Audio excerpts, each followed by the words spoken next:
En Acción Legal tenemos temas de impacto a la sociedad. El día de hoy veremos los derechos de los pensionados frente al Instituto Mexicano del Seguro Social. Y para ello hemos invitado al maestro Félix Contreras. Él es experto en temas de pensiones. Continuamos. Esto es Acción Legal.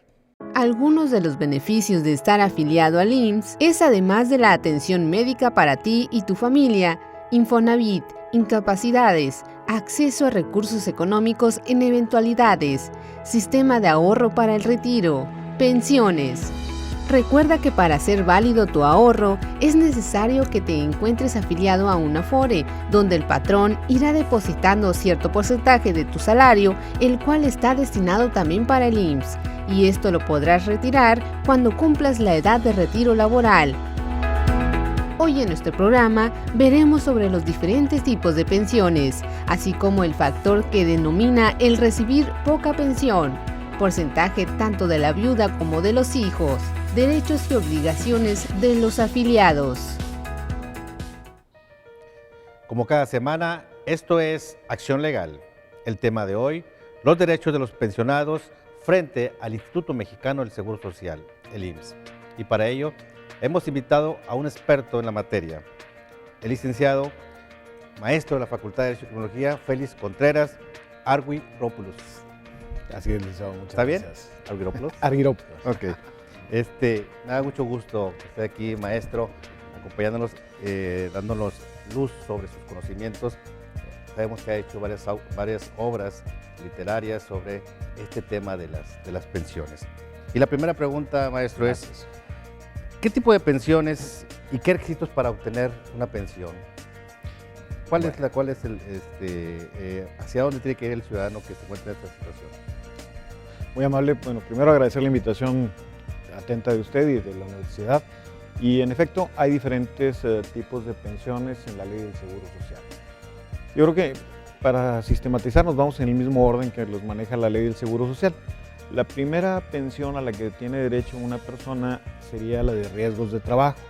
Esto es cuando una persona sufre un accidente en ejercicio con motivo del trabajo y recibe una incapacidad permanente total o parcial, ya sea que le disminuya las capacidades para trabajar o que lo deje totalmente incapacitado para laborar, entonces se le va a dar una pensión siempre y cuando la evaluación que haya resultado sea mayor al porcentaje del 25% de la evaluación. Si es menor al 25%, se le va a dar una indemnización global y en sustitución de la pensión, que consiste en 5 anualidades de lo que hubiese sido su pensión. Pero si es mayor al 25%, se le puede elegir entre pensión o indemnización, y si es mayor del 50%, es una pensión lo que se le da hasta la incapacidad permanente total.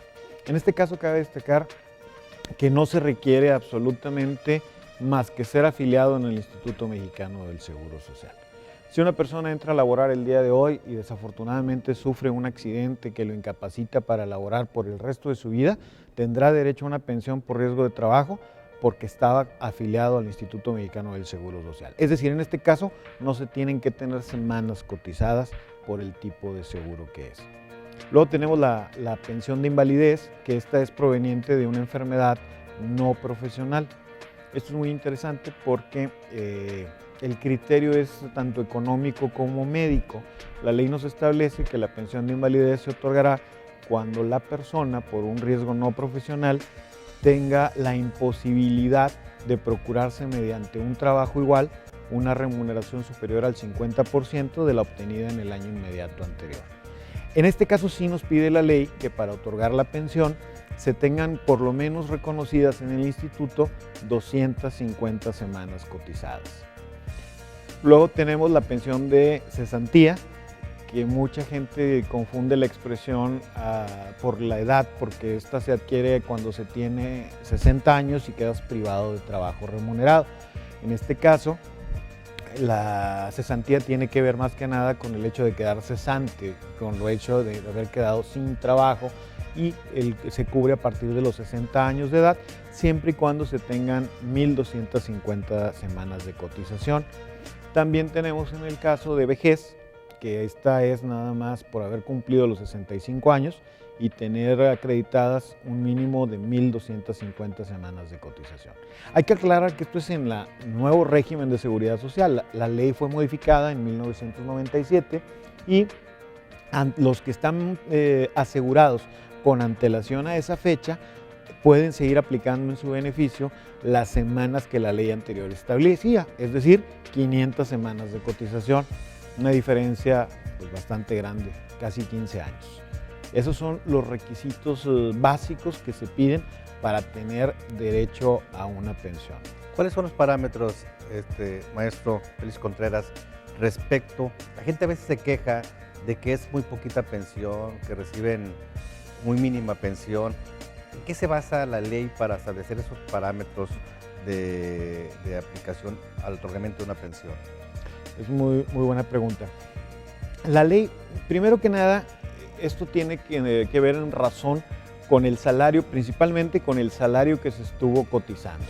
En la ley anterior se hacía un promedio de las últimas 250 semanas de cotización, se obtenía un salario promedio y la persona, conforme a ese salario, se le pagaba su pensión.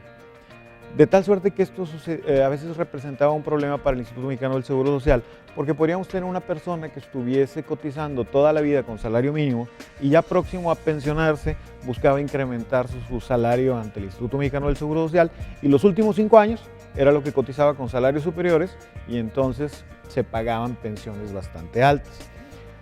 Con el nuevo régimen de seguridad social, bueno, pues va a depender en estos casos de lo que tenga el asegurado en su cuenta individual, de lo que haya estado aportando. Por eso es bien importante que un trabajador esté afiliado con el salario correcto. Muchas veces, sobre pretexto de no rebajarles una cantidad mayor a los trabajadores, los patrones los convencen que los den de alta con salarios inferiores, y esto a la larga trae como consecuencia que al momento de querer disfrutar de una pensión, los montos a recibir sean menores. Muy bien, estamos en Acción Legal, las pensiones frente al Instituto Mexicano del Seguro Social. No le cambie, continuamos. Más adelante en La Acción demanda Legal. señalará con quién estuvo cotizando y los salarios que estuvo cotizando para que se tomaran en cuenta para el cálculo de su pensión. Porque puede verse disminuida por salarios inferiores o porque no le hayan reconocido todas las semanas.